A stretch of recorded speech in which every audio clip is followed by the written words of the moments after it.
Hello, everyone. I'm Brandon Marcello, sitting alongside Michael Niziolek. This is the Auburn Undercover podcast presented by WeHaveDonuts.com, DOUGH nuts.com. Gourmet donuts based in Birmingham.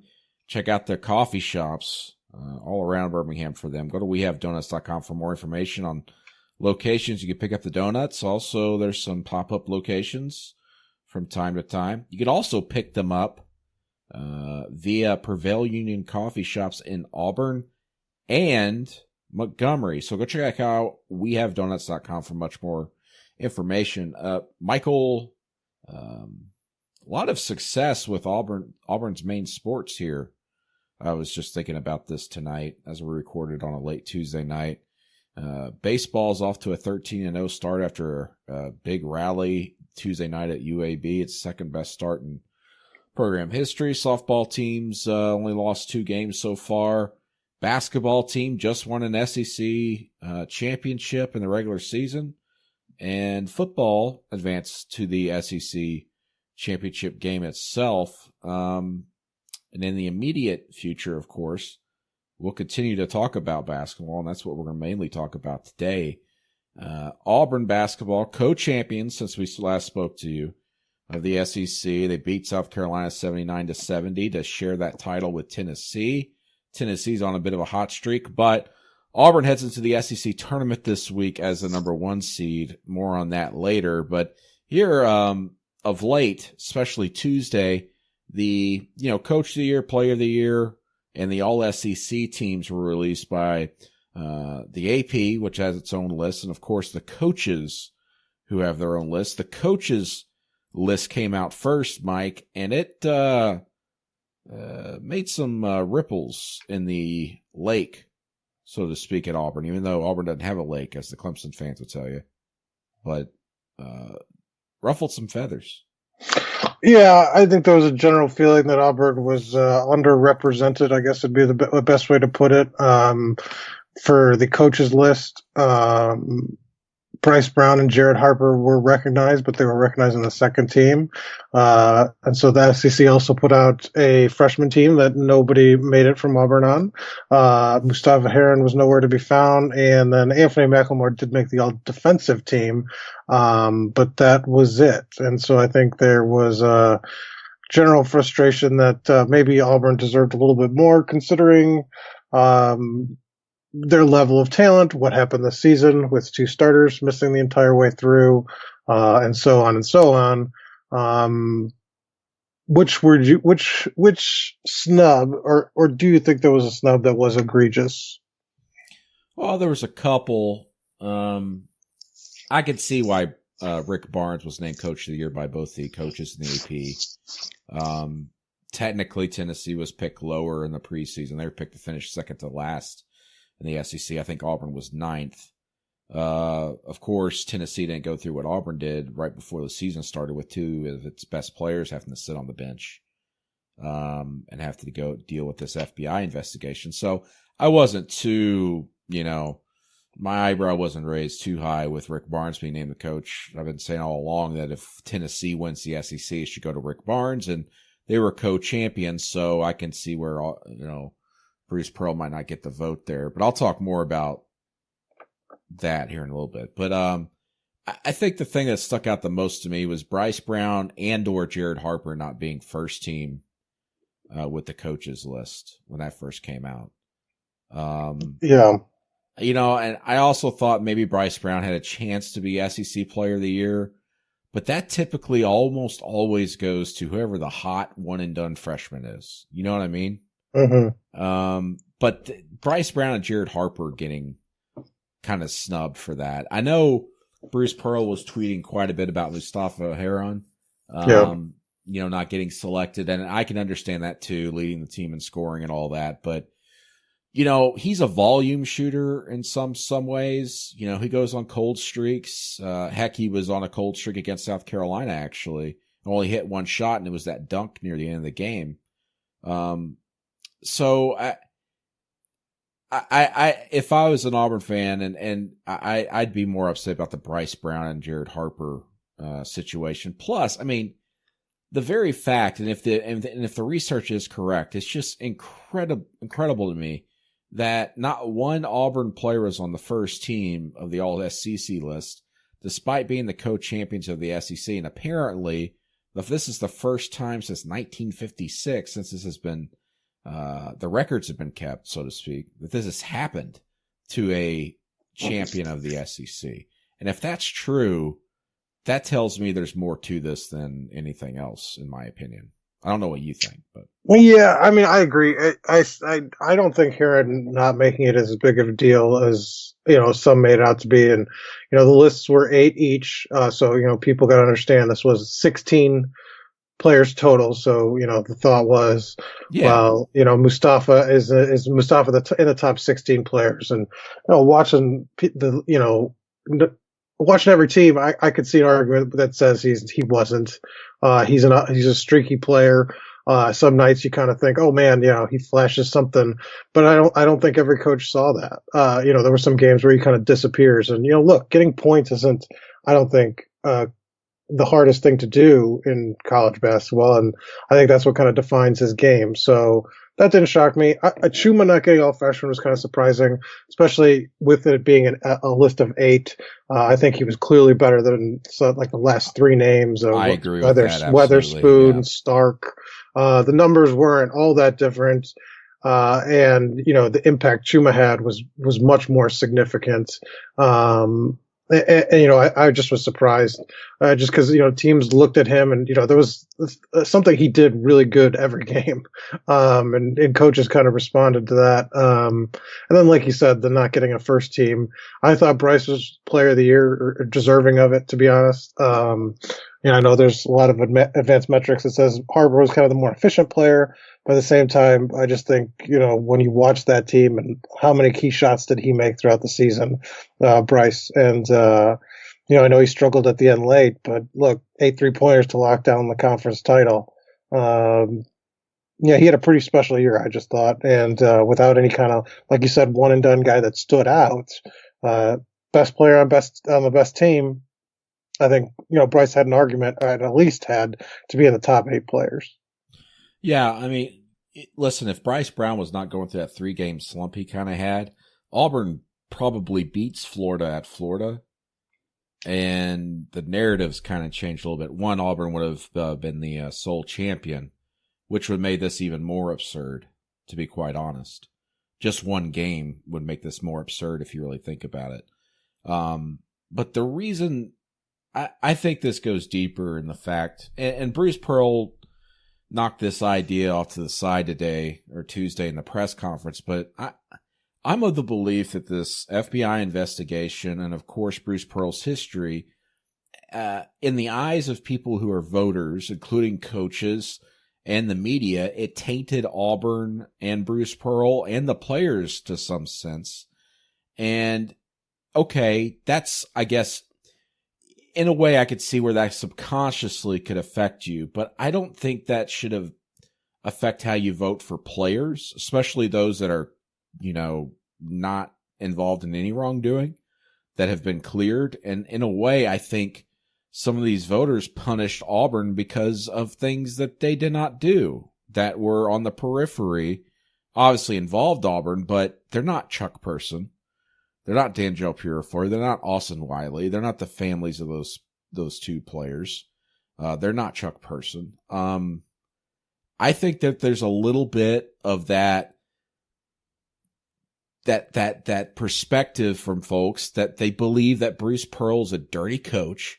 He's obviously always been on that line, teetering on that line of people either loving him or hating him. There's like no middle road with him.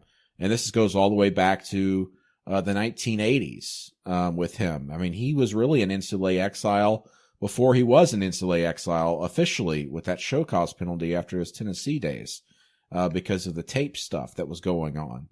And then he had to work his way back up, and everywhere he's been, he's won a conference title, including Auburn.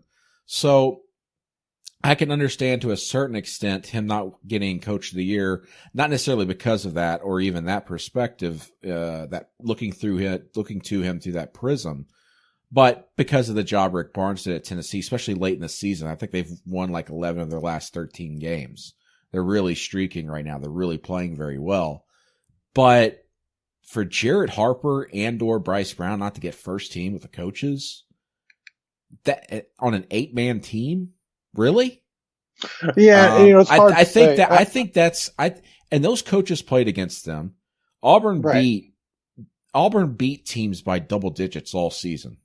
And so those coaches saw those players beat them, and they know those two players are what really sparked Auburn. So to not vote them first team, I think goes deeper than just, we overlooked them. I think that they're punishing those players because of what they think of Bruce Pearl and how they project Auburn because it's in Bruce Pearl's image and everything that happened with Chuck Person. I think it's unfair in that extent, and I think that's what happened with this. And, it's hard to say, though, how much, with what, 14 coaches, was it one coach that left them off the ballot completely that swung it? Because they were second team. So were they missing one or two votes? And I mentioned this on the Facebook Live. It would have been interesting to see what the top 5 was for player of the year. If Jared Harper and Bryce Brown aren't on there, in terms of votes, then you can kind of see just how much they got snubbed across the league, as far as how people respected them. So, without knowing, it could have been just one or two coaches that just don't like him and left them off their ballot completely. Because they did make the second team. So, maybe that, Bruce believes that wasn't by and large that, but maybe it was a little bit that. Because even if it was a little, it could have swung the thing, could have swung the vote. Yeah, I mean, Bruce is going to say the right things when it comes to this. Publicly. He was much more calm. Like I said, if we had talked to him, I think right after it happened, it might have been a more interesting. Because he was definitely more charged up on Twitter, right, than he was in the press conference. I mean, He was saying, it's the story of the season for them, right, and that meaning the disrespect, going back to them zeroing in on one CBS sports writer saying that Auburn would finish 4-14, and them making a T-shirt with that record on it.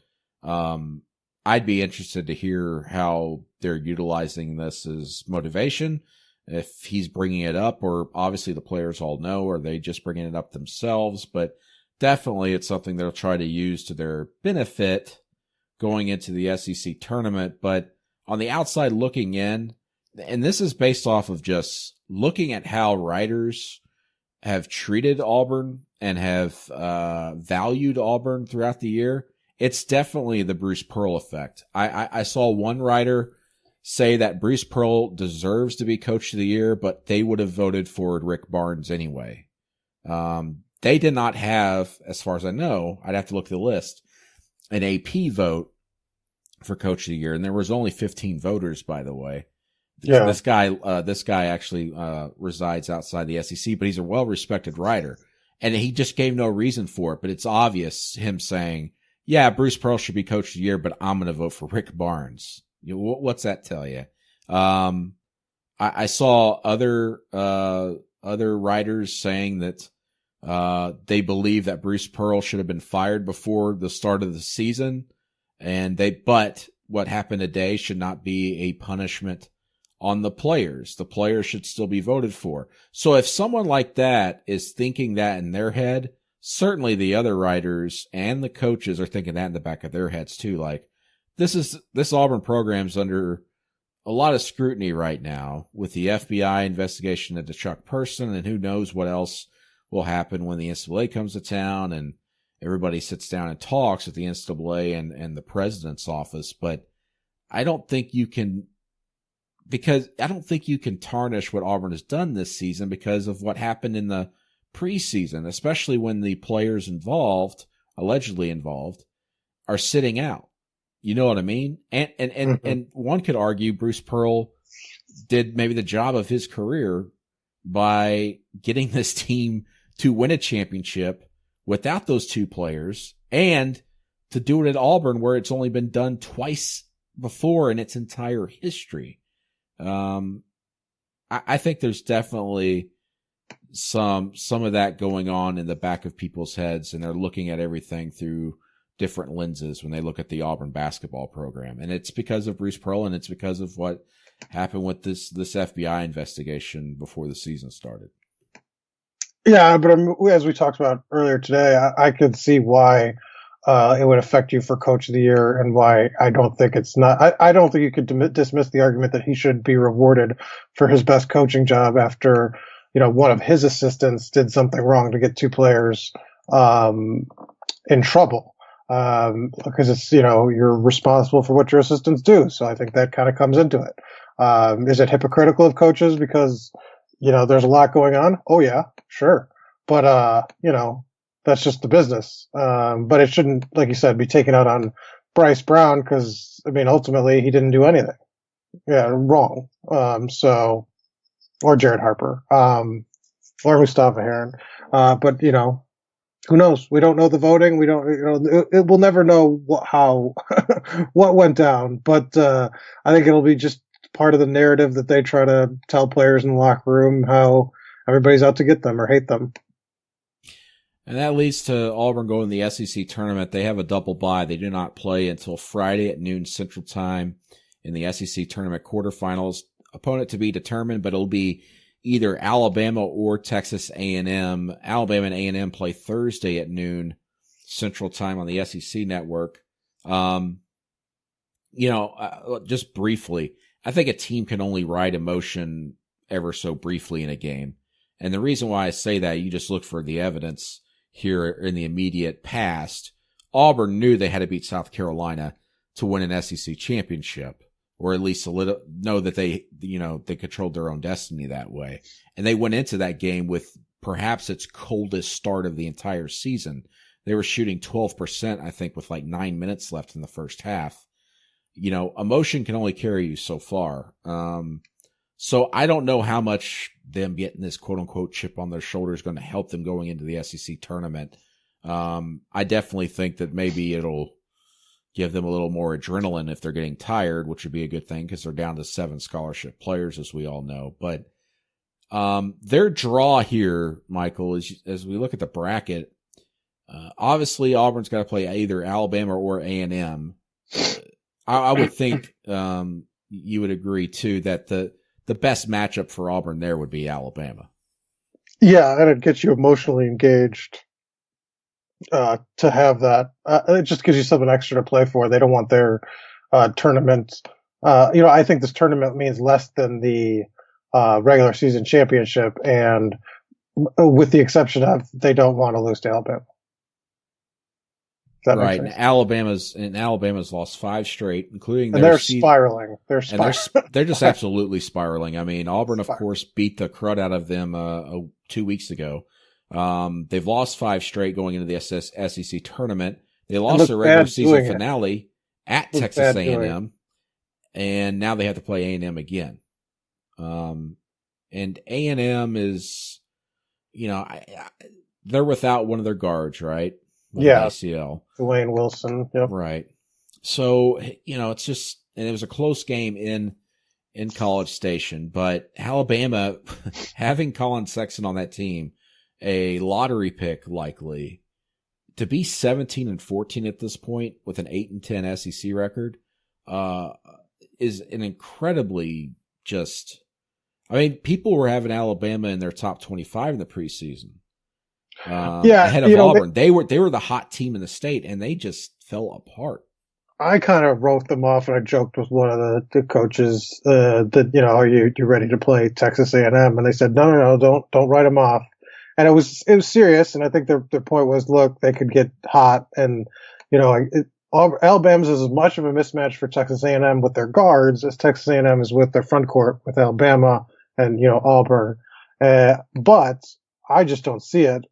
But having said that, maybe it's like an AAU team where they can get hot one weekend and that's all they need because that's kind of how they're built. They just got a bunch of talented players. And while they haven't figured it out, maybe their talent will overwhelm their sort of problems. But I don't know. I mean, they went in that Florida game and had 14 minutes without field goal.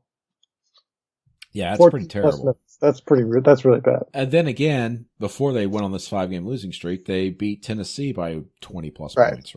It's just so weird. You see the talent that they have and what they're capable of. And Colin Sexton's always going to be one of the best, if not the best player on the floor, talent-wise. But they haven't figured it out, and Avery Johnson hasn't figured it out, so who knows? All right, so let's just go ahead and start picking bracket here off the top of our heads. I'm going to say A&M beats Bama. What about you? That was my guess. Yeah. I mean, I don't see it. So Auburn and A&M in the quarterfinals. What do you think happens there? I think it's going to be tough. If there's any foul trouble for Auburn, I think it'll depend on the game is called. It could be a tough one. And look, Auburn's a team that feeds off energy. I'm interested to see what that environment's like. It could be quiet. Noon on a Friday in St. Louis. Auburn will bring some fans, but it's not going to be like it was last week where they kind of used the emotion of that crowd to pull them through. But I think it's going to be tough if it's Texas A&M. Yeah, I do too. The mismatch inside, of course, and A&M being Auburn's only loss at home this season is something to be concerned about, especially when Auburn at the time was playing with Anthony McLemore, who, of course, is out for the season now for Auburn. That's going to be a tough game, though. I think if Jared Harper and Bryce Brown both hit their shots, they win that game because they didn't in the A&M game that earlier this season either. They weren't hitting shots. Mm-hmm. I think it's just simply with this team. I know it sounds so stupid and simple, but they hit their shots. Those two guys hit their shots. They're going to have a shot at beating anybody in this SEC tournament. And, you look at it, I think Jared Harper made a good point that, look, Alabama, especially, I suppose, I think Texas A&M is probably more of a lock for the tournament. But that game's a much bigger deal than it is for Auburn. So that could be a make or break. You want to lock your tournament chances in, and those teams will both have that game. That could be their season right there. For Auburn, that's not the case. So, yeah, definitely. No matter which team Auburn faces, it will be one in which that team has more motivation going into it. That is definitely a good point because their season could be riding on the line. Yeah. And then after that, let's say Auburn beats A&M or Alabama. I would think that they're probably going to play Kentucky in the semis. And yeah, so I mean, Georgia Vanderbilt's the opening round. The winner of that plays Missouri, and then you'd think whoever comes out of that Georgia Vanderbilt game, Missouri wins, and then Kentucky Missouri. Does Missouri get an advantage from the home crowd ish? But Kentucky's really and they have Porter back apparently. Back, but Kentucky's really kind of pulled things together a little bit. Outside that, I think they lost their season finale, but played better after losing to Auburn. But yeah, I would think Kentucky. And Kentucky's going to have the crowd. There's no doubt about that. They'll travel, yeah.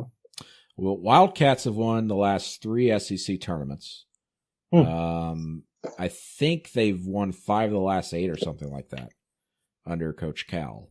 They'll have the fans. Auburn can't match that fan base. It just can't. I mean, Kentucky's a blue blood.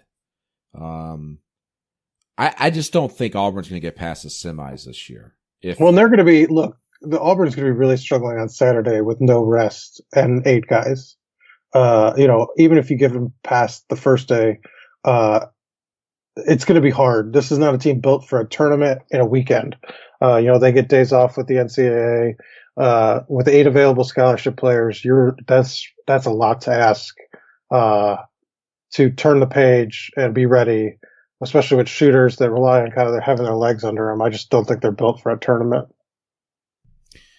Yeah, especially this, as you said, day after day after day. Getting a day off would help, but this is much different animal. It's going to be tough for Auburn from the get-go because, as we said, playing A&M or Alabama team that's going to be motivated to try to get to the tournament. And then, of course, even if Auburn wins that game, probably playing Kentucky in the semis. It's going to be difficult. I think Auburn's probably going to end up going 1-1. And going into the NCAA tournament is probably a 3 seed. Yeah, I think they'd have to win to be a 2. So I think they're kind of locked in. I think the win on Saturday gave them a 3 for sure. I don't think they'll drop to a 4 even if they lost. You don't think so? I don't think so. Okay. But maybe I could be. The SEC's been pretty highly valued in the brackets. I mean, they've been getting like 9 teams in most of the brackets I've seen. So I still think they'd end up as a 3. I think I don't know about you, but I think it'll end up being 8 teams, don't you? Yeah, I would assume that there's going to be, if Mississippi State loses, well, and I would whoever think loses that Alabama A&M game, I would Yeah. think one of those teams is going to get knocked out. Yeah. And I would think Mississippi State would probably need to win probably maybe 2 games. Yeah. And Because one they of those lost, would be I think they against lost their last 2 or something like that too. Right. So. And they got beat by 21 points by LSU, who they faced, by the way, in the second round. And they have to face Tennessee in the quarterfinals, so that would be a big win for them. And they get to the semis. I think they'd have to make the tournament finals to probably make it in. You know, one could argue, and I would, that Tennessee's got the better draw as the number 2 seed on the other side. I thought they did. Yeah, I agree. I thought they did. So for sure, especially in that first round. I'd be, if I was Auburn, I'd be a lot less scared of LSU or Mississippi State than Texas A&M. Yeah, because both teams, I mean, obviously Auburn's already beaten both teams, but also State's kind of spiraling a little bit, and LSU just hasn't been very good all season. Yeah, they killed LSU the last time. Just killed them. Yeah, so, that was a dunk fest. Yeah. So Auburn going to the SEC tournament. Actually co-favorites along with Tennessee, according to Bovada, in Las Vegas, to win the tournament. But, I think just because of Auburn's depth, it's going to be very tough. Auburn's won the tournament once in 1985, of course, as a lot of folks remember. Tennessee, interestingly, hasn't won it since 1979, despite, I think, having like 4 SEC tournament titles, but they haven't won one since 79. My favorites going into the SEC tournament are Tennessee, Florida, and Kentucky. Tennessee, Florida, Kentucky. That's fair. Seems about right. Yeah. Tennessee's just playing really well right now. Florida's got the guards to get it done, and Kentucky's Kentucky, and they're playing better of late, and they've just got the talent.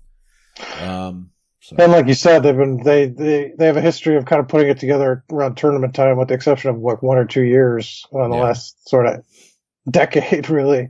They've managed to kind of play their best basketball. Now's the time. Yep. Now, Bryce Brown, we were talking about hit shots. Incredible game in the regular season finale against South Carolina. 8 of 12 shooting beyond the arc. He's the reason why Auburn beat South Carolina. Came out of that shooting slump. You wrote a pretty good story talking about how he worked with his father to kind of get out of that slump and what they were doing. And you've talked to Bryce's father a little bit more. How do you think Bryce Brown, 1, is feeling physically with the shoulder and the foot and going into the tournament? And 2, can he keep it up? Can he keep shooting well? Well, he's going to keep shooting. Well, we know that. Nobody's going to stop him. It was interesting. 600 makes over 3 nights before the tournament. They worked under kind of the lights, basically, at Auburn Arena together, and just shot through it. Physically, he's feeling better than he has all month. And he downplayed the injuries a little less so than the coaching staff. But they were really bothering him. And I think he's a player that needs to feel physically right to be in a kind of get in a groove. And he wasn't feeling that way until that week, the days leading up to that, finale against South Carolina. I think he still feels really good. And I think that means he's capable of putting up big numbers. But yeah, they needed him to do that, I think, this whole weekend, really. Yeah, definitely. Yeah. And if you're an Auburn fan, just look back to a few years ago, Bruce Pearl's first season, when KT Harrell just went off in the SEC tournament shooting the basketball. That's all. I mean, that's not really all it takes, but you got to have an all complete team effort. But if 1 or 2 guys can just get hot, that can carry you in a tournament setting. It really can. Yeah, and he's the guy. I mean, look, he's done it this season. I mean, when he'd get hot, he could change the game. And when you're hitting 3-point, look, he hit 3 straight at one point and 4 in a span of like 3 minutes in that game against South Carolina, and it basically felt like it was over. That they just didn't have the answers to kind of. Until the confetti gun went off. Yeah. And then there was a scary moment. But, teams just can't compete with that. I mean, it's just so impressive what he's able to do sometimes when he gets the hot hand. Yeah. Well, it'll be interesting to watch in St. Louis. Michael will be in St. Louis starting late Thursday, and, of course, we'll be there Friday as Auburn faces either A&M or Alabama in the quarterfinals. And then on Sunday, we'll figure out where Auburn is headed for the NCAA tournament with a selection show, which is apparently 2 hours long. That'll be fun. God, that's terrible. It was 3 hours long last year. That should be a crime. Remember, we are employees of CBS. Still should be a crime. Oh, man. Well, let's talk just quickly about football. Football is practice underway, of course. 3 practices under Auburn's belt. They'll have their 4th one Thursday, and then they go on spring break for 12 days. We've seen 2 portions of practices. A lot of standing around, a lot of special teams. Nothing really strong to report. I would be surprised at this point, though, if quarterback Jarrett Stidham plays in the A-Day game at all because of his shoulder. Eli Stowe certainly didn't sound like that's going to happen when we spoke to him Tuesday night. Nate Craig Myers is out. It seems like he didn't have a helmet Tuesday, which was interesting, and he really needs to get his stuff together, have a good spring going into the fall. Just because he struggled a little bit last year at times. And I think the big story really this spring is just what's going to happen at running back, but we're really not going to know what happens at running back until the season starts based off history. Gus Malzahn doesn't like to really settle on a starting running back until the game 3 or 4. But the one name we keep hearing, though, is Jartavius Whitlow. And I think that's such a smokescreen. Do you think so? I don't think there's any chance he's in the top even 4 backs. I just do. I don't know what it is, but I mean, I just get the feeling that he's just not anywhere close. I really do. Someone needs a tag at Old Takes Exposed. That's right. Like your picture of your tweet. I hope a fan brings one out to the season. Oh yeah, that's right. I forgot about that. Yeah, it's not great. It's not a great team. No, it's not a great team. So, yeah, maybe this will be as bad of a take as Malik Miller and Nate Craig are going to be the offensive MVPs. I don't know, but I don't see it. I really don't. Yeah. We haven't seen him touch the ball, so maybe we'll see. No, I saw him touch the ball Tuesday in a kick return. Yeah, okay. There was no tackling. I saw him lay down on Tuesday. So you did see him lay down stretch. So it's just a gut feeling, and based on what the talent they have back, I think Cam Martin's going to win the starting job unless something crazy happens and somebody shows out. I think Devin Barrett might be your backup. That's kind of my early guess. Yeah. Yeah. Okay. What are your thoughts? I don't know. I really don't. Hopefully I'll get a better feel for it. And 3 things I think, 3 things I know, or 2 bits Wednesday or Thursday. I need to talk to some people, but I don't have a good feel on that at all. To be quite honest, this has just been a boring spring so far. Well, I think that's maybe the bigger storyline, that the lack of enthusiasm sort of I've sensed from readers is just sort of surprising. Yeah. And I think it's just a carryover from the season. I know it's spring football, but I just think that there's been more excitement about the team in past years. Yeah, and plus with basketball doing so well, people are focused on that.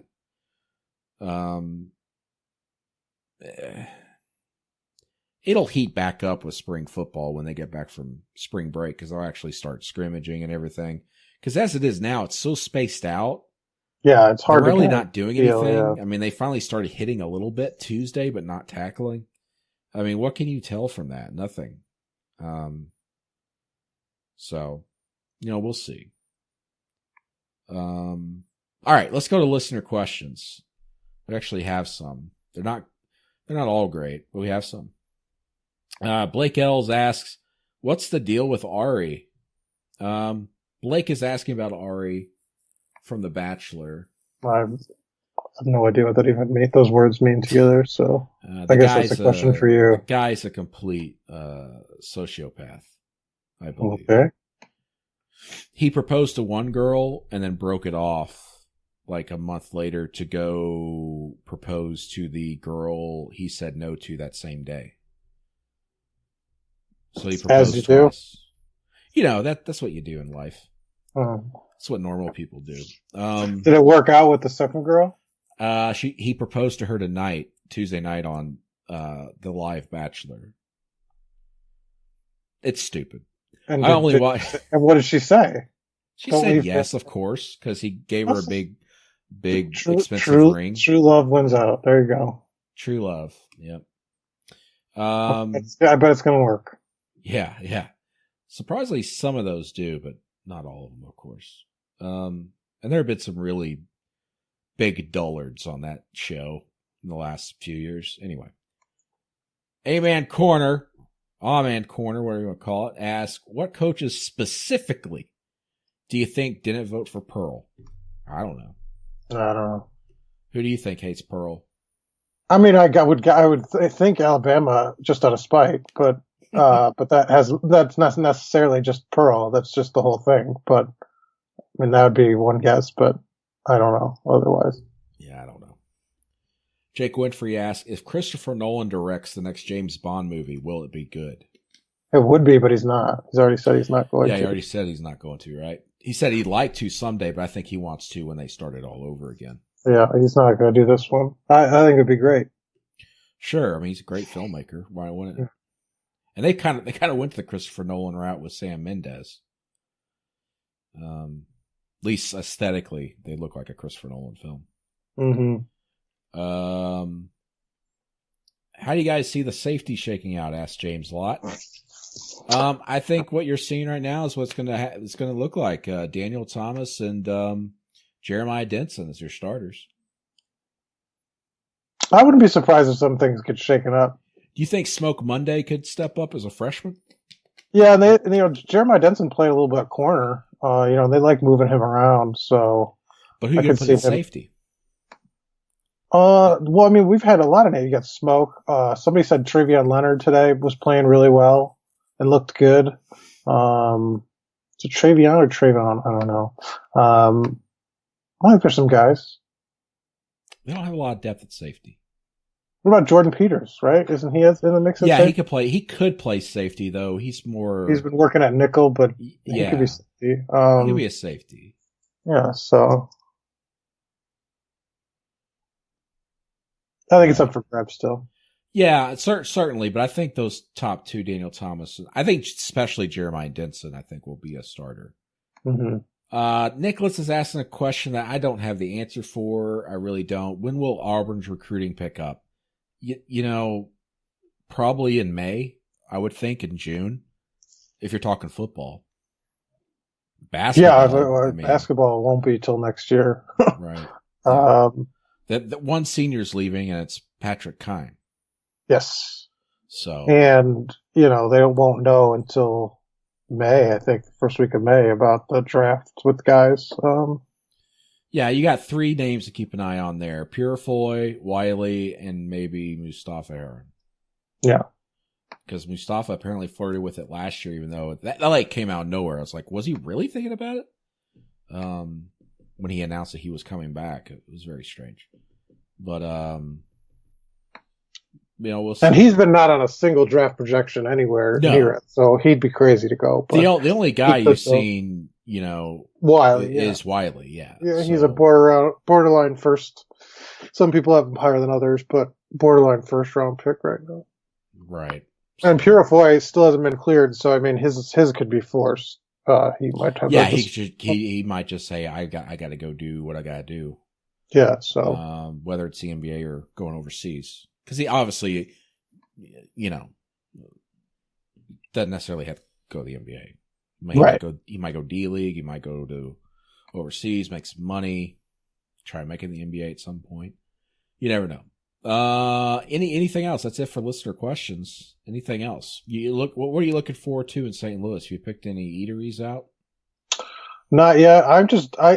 It could be a quick trip, so I guess I'm not really sort of getting ready to do a variety of things because you get there Thursday, you have media availability, and the game early that you're kind of paying attention to. And then you got the first thing on Friday, you're going to be at the arena, and by 2:00, I could be headed back home. So, it's just a weird thing, if they were there on Friday playing the late game, maybe you kind of think, but with noon game, you can kind of, get back. So we'll see what happens. Yeah. It's like, I remember, I haven't covered an SEC tournament in a while. Actually, the last one, I guess, was Tony Barbie's last game against South Carolina. And that was in Atlanta? In Atlanta. So, I drove back that night. I talked to Charles Barkley at halftime. He was pretty much like, yeah, they fire him. And then they fired him like an hour later. But New Orleans, when I was covering Mississippi State, that was great because Mississippi State I went there and the day before, and they didn't play until the next night at like 8:00 or 9. So then you have a day to kind of, So I had the entire day. So of course I went out that night until about 6:30 a.m. And I mean, you're talking about being at the arena at 9:30 for this game on Friday, so it's not like you're going to be out. Yeah, you're going to be able to do anything. And I think they'd have the game at noon the next day tw, so it's like they have the early kind of draw. So and you might be having to help with other teams, right? So, but I mean, I guess you see the arch when you drive. So I mean, I'll look at it and wave. I guess you've seen it. I've not seen it. You've never seen the arch? I mean, you're a Midwesterner. I mean, you're in from person. No. Wow. No. How is that possible? I don't know. Never drove through St. Louis. Well, don't go to East St. Louis. What is the city that all roads lead through? Whatever, but that's not St. Louis. So I never drove through St. Louis. What are you talking about? St. Louis is the gateway to the West. I never saw it that way. I don't know. Maybe I don't know. Well, it's Mississippi River, and you got the arch. The arch is pretty cool, though. You got to go check that out if you can. I mean, you'll drive by it, like going through the bypass, the interstate, and you'll see a quick glimpse of it, and you go, eh. But actually, like walking up underneath it, it's pretty cool. I mean, that thing's huge. Yeah, it's pretty cool. I don't think I've never been inside of it. In fact, we were some buddies of mine. We were walking inside of it, and this was just after 9/11, so security was really hot. And my buddy, who's a cop now, police officer, he was carrying a knife in his boot. And we went through a metal detector. And as soon as it beeped, he went crap. And we're like, what? And he goes, I've got a knife in my boot. And so they took him out to some back room and whatever and talked to him. And we waited for like 30 minutes and we didn't get any word about him or anything. So we said, screw him, let's leave. And so we left and didn't go up and went back to our hotel room waiting for him. Because we had to went to a St. Louis Cardinals game that night. But yeah, that's close as I got to going up. But yeah, it's pretty cool. They have concerts there all the time. There used to be a Riverboat Casino right near there. I think there are casinos, yeah. Yeah. I haven't been there in a while. Very long while. I guess maybe since college. Well, you stayed there at night. For Missouri. Oh, well, that's right, yeah. I guess I did. But I was near the airport, so it was... When you stay at a hotel, I mean, people know this, business people, I guess. When you stay near an airport at a hotel, you might as well be on the planet Mars because it's all the same. Yeah. To you. So, yeah. I stayed at the airport hotel for the night and drove to Columbia the next morning and then drove back late that night, went to sleep, and woke up next morning, went to the airport. No arch. Very far away from the arch, actually, if I recall. Good times. But if you get a chance to eat, go to the Hill. A hill or the hill? The Hill. The Hill? Yeah, it's a little area, Italian restaurants and such. Mm. So, I'll keep it in mind. Keep it in mind if Auburn stays there. I will. For more than a day. All right. That it? Is there anything? I got nothing else. You have nothing. You seen Black Panther yet? I did. It's good. All right. It was all right. Yeah, it's all right. Are you tiring of Marvel movies? No. I really liked the last couple. I liked Thor. And I liked Spider-Man, and I don't know what was before that, but those two I thought were really good. I enjoyed those more than Black Panther. Really? Yeah. Black Panther was the better of those three. Yeah, it was okay. It actually gave me characters to care about. I cared about Peter Parker. Did you care about, Thor? Really? Oh, I cared about Thor, yeah. And you cared more about Jeff Goldblum. Handsome Chris. Oh, yeah, Jeff Goldblum's great.